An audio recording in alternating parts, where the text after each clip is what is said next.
আসসালামু আলাইকুম। সবাই কেমন আছেন? আশা করছি সবাই সুস্থ আছেন, ভালো আছেন। আলহামদুলিল্লাহ আমরাও ভালো আছি। এই যে এই ভিডিওটা কিন্তু হচ্ছে আজ ৩-৪ দিনকার ভিডিও। আমি হচ্ছে আপনাদের সাথে দিব করছি, আমার সময় করতে পারছি না, সেজন্য দেয়া হয়নি। আর এখানে যে কাপড়টা আমি দেখাচ্ছি, এটা কাপড়টা হচ্ছে কাটার আগেই আমি দেখাইতে চেয়েছি, কিন্তু আমি দেখাইতে পারিনি, মনে ছিল না। তো এটা হচ্ছে আমার ছোট মেয়ের যে পরীক্ষা যেদিন, সেদিনকে ওর বার্থডে।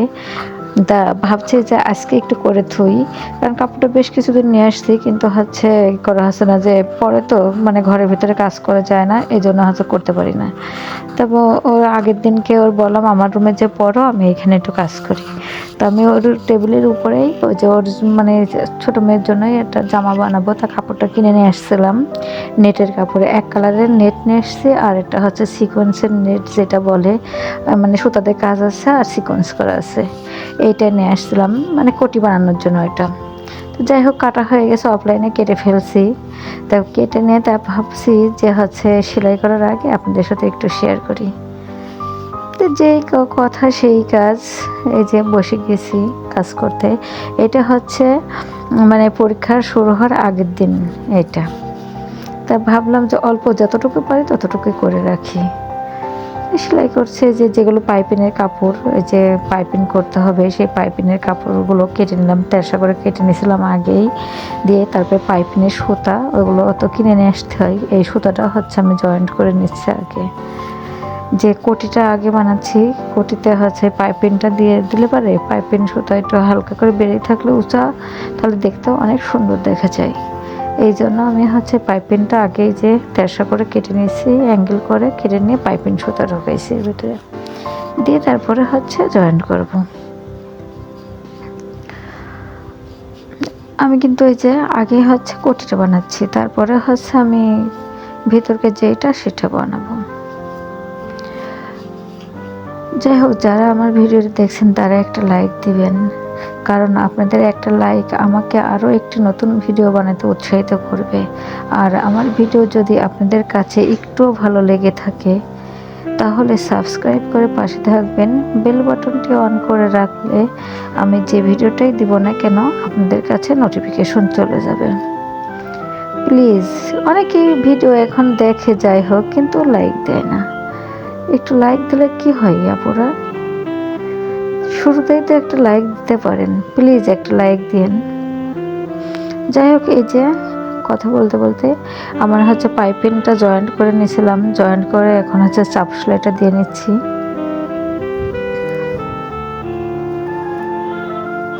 আর আমি কিন্তু হচ্ছে এভাবে করে নিজেদের যত ড্রেস আছে মেয়েদের, আমার দুইটা মেয়ের, এরা হচ্ছে কেনার ড্রেসগুলো পরতে চায় না। ওইগুলো হচ্ছে যে লুজ হয় বা এটি হয়, গায়ের সাথে ফিটিং হয় না, ওইটা আবার আমার কিনে নিয়ে এসে খুলে আবার ফিটিং করতে হয়। এই জন্য হচ্ছে এরা হচ্ছে করে না, কেনা তো পছন্দ করে কম। যে কাপড় দেখে আসে, বানানোর দেখে আসে, মার্কেটে যেয়ে কিনি না তা না, কিন্তু খুবই কম কেনা হয় আমার। আমি হচ্ছে এমনিতে দামি গজ কাপড়টা কিনে এনে নিজেরটা নিজেই বানিয়ে দিই, এভাবে গর্জিয়াস করে। আর থ্রি পিসের কথা তো এটা আলাদা। থ্রি পিস আমার হচ্ছে থ্রি পিস কিনে এনে তারপর নিজে বানাই। তো এটা একেবারে সিম্পল জামা, তো এক কালারেরটাই বানাতে চাওয়া হয়েছে। তা ভাবলাম যে এরপরে মনে হয় এটা কোটি বানালে আরও বেশি সুন্দর লাগবে।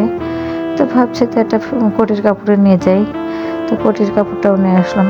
তো যাই হোক, দেখতে কিন্তু অনেক সুন্দর দেখাচ্ছে মাশাআল্লাহ, যেমন কালো সেমন এটা খুব ভালো হয়েছে জামাটা। আর এটা হচ্ছে আমি লেস বসাচ্ছি ওড়নার মাথায়, চার সাইডে।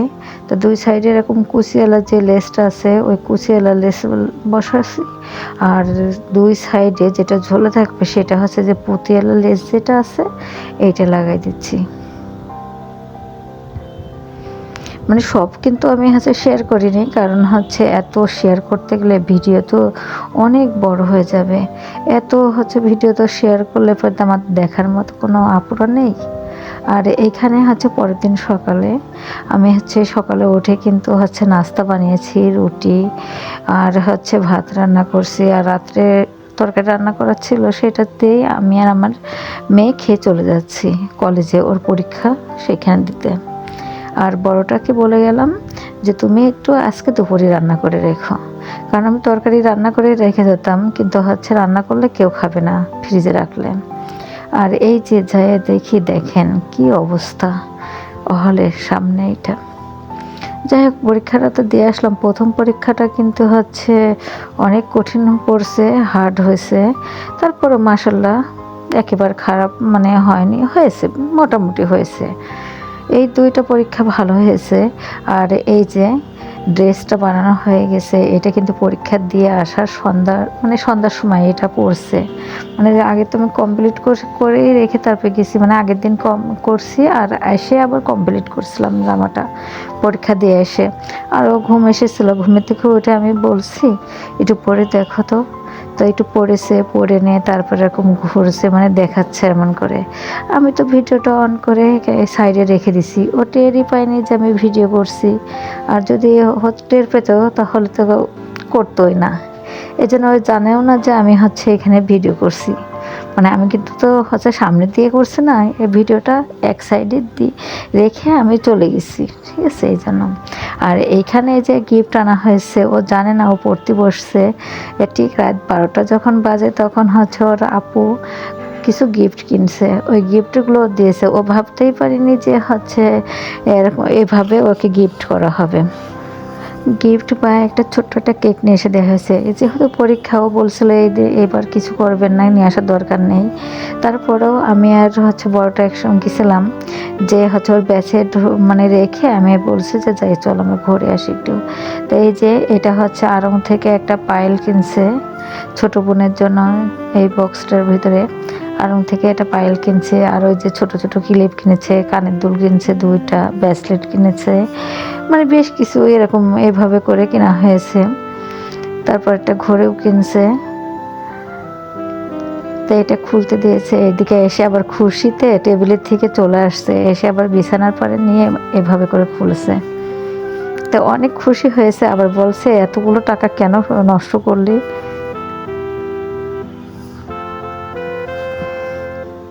ও আবার পায়েল পরতে খুব পছন্দ করে, মানে পায়েল তো হচ্ছে প্রায় কিনে নিয়ে আসে 300 টাকা 350 টাকা করে করে পায়েল নেয়, কিন্তু কিছুদিন পরে পরে নিয়ে হচ্ছে পায়েলগুলো নষ্ট হয়ে যায়, ফেলে দেয়। তাও বললো যে তাহলে পায়েল যতক্ষণ ওর খুবই পছন্দ, তাহলে চলে না একটা আড়ং থেকে পায়েল কিনে নিয়ে আসি। তো এই যে পায়েলটা দিয়েছে, দিলে পরে এরপর পায়ে দিয়েও দেখছে। আর এই যে এগুলো কানের দুল নিয়ে আসছে,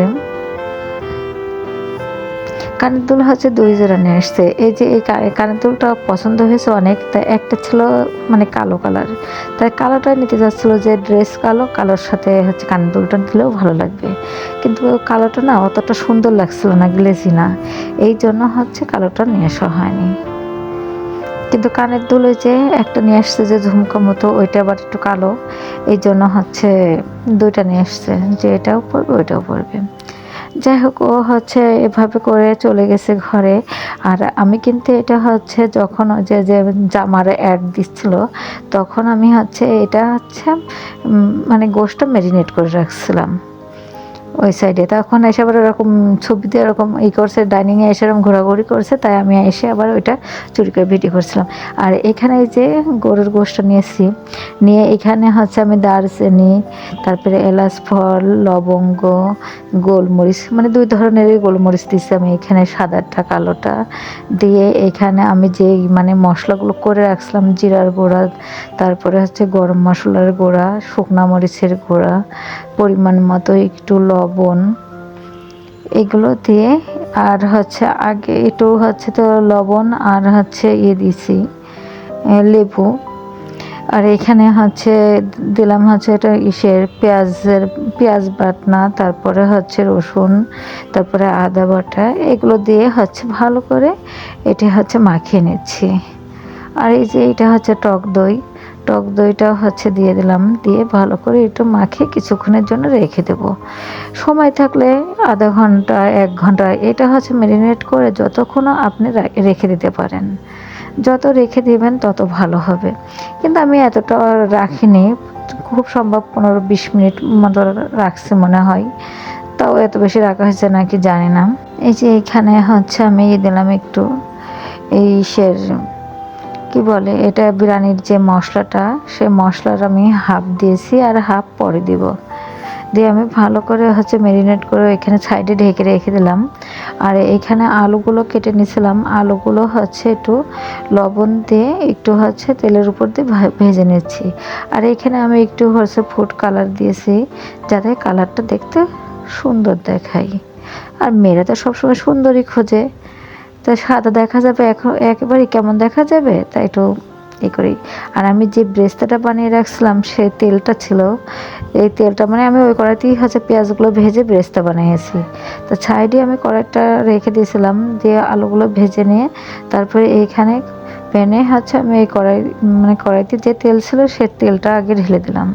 দেওয়ার পরে যে ম্যারিনেট করা যেই গোশটা রাখছিলাম সেটা এর ভিতরে ঢেলে একটু নেড়ে চেড়ে কয়েকটা কাঁচামরিচ দিলাম। দেওয়ার পরে আমি একটু যেই গামলাটায় রাখছিলাম সেটা একটু পানি দিয়ে ধুয়ে দিয়ে দিলাম। দিয়ে তিনটা তেজপাতা, তিনটা তেজপাতা দিছি, তেজপাতাটা দিয়ে তারপরে একটু ঢেকে রাখলাম। ঢেকে রাখার পরে একটু গুঁড়ো দুধ দিছি, গুঁড়ো দুধ আর হালকা একটু চিনি দিছি, দিয়ে একটু ঢেকে রাখলাম। যেহেতু আমি গুঁড়ো দুধটা বেশি ব্যবহার করি, কি জন্য, আপনাদের ভাই সবসময়ের জন্য সাদা পছন্দ করে বেশি। আমি যদি রান্না করি তারপরেও বলে তোমার সাদা হয়নি, সাদা হয়নি, শুধু এমন করে, কালারিং হওয়া যাবে না। এই জন্য আমি বেশিরভাগই গুঁড়ো দুধটা দিই, আর খাইতেও কিন্তু অনেক টেস্ট। গুঁড়ো দুধের একটা স্বাদই একটা অন্যরকম। তো আমি ওইদিকে কষিয়ে তারপরে আমি সাইডে রেখে দিলাম। আর এখানে একটু পানি নিয়েছি, এক প্যান পানি। আর আমি এখানে দিয়েছি এলাচ ফল, দারচিনি, লবঙ্গ, গোলমরিচ, তারপরে স্টার ফল, আর জয়ত্রী দিয়ে আমি ভালো করে পানিটা একটু ফুটিয়ে নিলাম। ফোটানোর পরে চালগুলো দিয়ে দিয়েছি। দিয়ে আমি ভালো করে চালটাও কিন্তু সিদ্ধ করে নিয়েছি, কিন্তু একদম 100% না, 90% মতো আমি সিদ্ধ করছি এটা। দিয়ে পানিটা ঝরিয়ে রাখলাম। ঝরানোর পরে এইখানে আমি যেই গোশটা আমি কষিয়ে নিয়েছিলাম, সেই গোশ কিন্তু আমি 3 ভাগ মতো উঠিয়ে রাখছি। আর তা আমি এবার এর উপরে আমি ভাতের একটা লেয়ার দিয়ে দিলাম, যেটা আমি সিদ্ধ করে রাখছিলাম সেটা এক লেয়ার দিয়ে দিয়েছি। দেওয়ার পরে এখানে যে ব্রেস্তাটা করে রাখছিলাম, তা আমার মেয়ে কিন্তু খেয়ে ফেলেছে অর্ধেক। ও আবার ছোটোটা এই যে পেঁয়াজের ব্রেস্তা খেতে খুব পছন্দ করে। তা আমি এখানে যে গুঁড়ো দুধ আর একটু ঘি দিয়ে খুব ভালো করে একটু হালকা একটু ঘি দিয়ে একটু মিশিয়ে নিলাম, মাও মতো বানিয়ে নিলাম। নিয়ে ওই লেয়ারের উপরে, ভাতের উপরে যেটা লেয়ার দিয়েছিলাম ওইটার উপরে ভালো করে একটু ছিটিয়ে দিলাম। ছিটানোর পরে আবার এক পলো করে গোশটা এক লেয়ার দিয়েছি, দিয়ে আবার একটু ভাতটা দিয়ে এক লেয়ার দিলাম। দিয়ে আবার একটু পেঁয়াজ দেওয়ার পরে আমি আবার করছি, ওইটা দেওয়ার পরে আমি আবার একটু ঘি দেব। এরপরে ঘিটা দেওয়ার পরে আমি আবার কিন্তু এই যে গোশটা সিদ্ধ করে রাখছি এটা দিচ্ছি। আর আলু কিন্তু আমার নিচেই দিতে মনে নেই, এখন মনে হলো আমি আলুগুলো দিয়ে রাখলাম। দেওয়ার পরে আমি কিন্তু আরেকবার আরেকটু আছে এটুকু দেব। দিয়ে পুরোটা ভাত উপরের দিকে এরকম করে লেয়ার করে দিয়ে পেঁয়াজের ব্রেস্তা যেটুকু থাকবে অতটুকু দিয়ে ঢাকনা দিয়ে ঢেকে দিব। এই যে দিতে দিতে উপরকে একটু অল্প হয়ে গেছে, খুব বেশি নেই, তো যতটুকু ছিল আমি ততটুকুই মুছে ভালো করে দিয়ে দিলাম। দিয়ে এর উপরে যে ভাতটা ছিল ওইটুকু আমি আরেকটা লেয়ার দিলাম। দেওয়ার পরে এটার উপরে আমি আবার ব্রেস্তা যেটা আছে একটু এটুকু ছিটিয়ে দিব। দেওয়ার পরে আমার কেওড়ার জল আর ঘি উপরের দিক দিয়ে আমি ঢাকনাটা দিয়ে ভালো করে ঢেকে দেবো। আমার কিন্তু যে হাফ মশলাটা আমি রেখেছি, সে হাফ মশলা কিন্তু আমার নিচেই যে দেব আমার কিন্তু মনে নেই দিতে। পরে কি করছে, আমি কিন্তু সাইডের থেকে একটু ভাতটা সরিয়ে নিয়ে আমি এর ভিতরে এই গুঁড়া মশলাটা একটু ঘি দিয়ে ভালো করে মাখিয়ে ওর মধ্যে দিয়ে দিয়েছি। কিন্তু এটা অফলাইনে হয়ে গেছে, এটা দেখানো হয়নি, কারণ এটা করতে করতে আমার মনেই ছিল না যে ওইটুকু দিয়ে দেব। তা আমি কি করলাম, তা দেওয়ার পরে ঢাকনাটা দিয়ে ভালো করে ঢেকে দিলাম। দেওয়ার পরে আমি যে পুরাতন একটা যে প্যানটা আছে ওই প্যানটা বসালাম। বসানোর উপরে যে আমি একটু হাই হিটে দিয়ে প্যানটা ভালো করে গরম করে নিয়েছি। নেওয়ার পরে এই প্যানের উপরে আর এই যে প্যানটা বসিয়ে দিলাম। দিয়ে তারপরে হচ্ছে আমি ওই যে ঢাকনাতে দিয়ে খুব ভালো করে দমে রেখে দিয়েছি। বেশ কিছুক্ষণ, মনে হয় ৩০-৩৫ মিনিট মতো এভাবে করে রেখে দিয়েছি। তো যতটুকু হচ্ছে চালটা সিদ্ধ হয়েছিল না, এই যে সিদ্ধ হয়ে গেছে, অনেক সুন্দর হয়েছে, দেখতেও মাশাআল্লাহ অনেক সুন্দর, আর খাইতেও কিন্তু অনেক মজা হয়েছে। এভাবে আপনারা একবার হলেও ট্রাই করে দেখেন, আমি মিথ্যা কথা বলছি না, সত্যি খুব ভালো লাগবে। আমার বর কিন্তু হচ্ছে সহজে মানে প্রশংসা করে না, কিন্তু আমার রান্নাটাকে অনেক প্রশংসা করে, কিন্তু আমার সামনে করে না। কিন্তু অনেকে মানে যার কাছে হোক, যে খাইতে আসলে তাদের গল্প করে যে খুব ভালো রান্না করে, কিন্তু সামনের পরে প্রশংসা সে কখনোই করে না, যে বউ মাথার উপরে উঠে যাবে।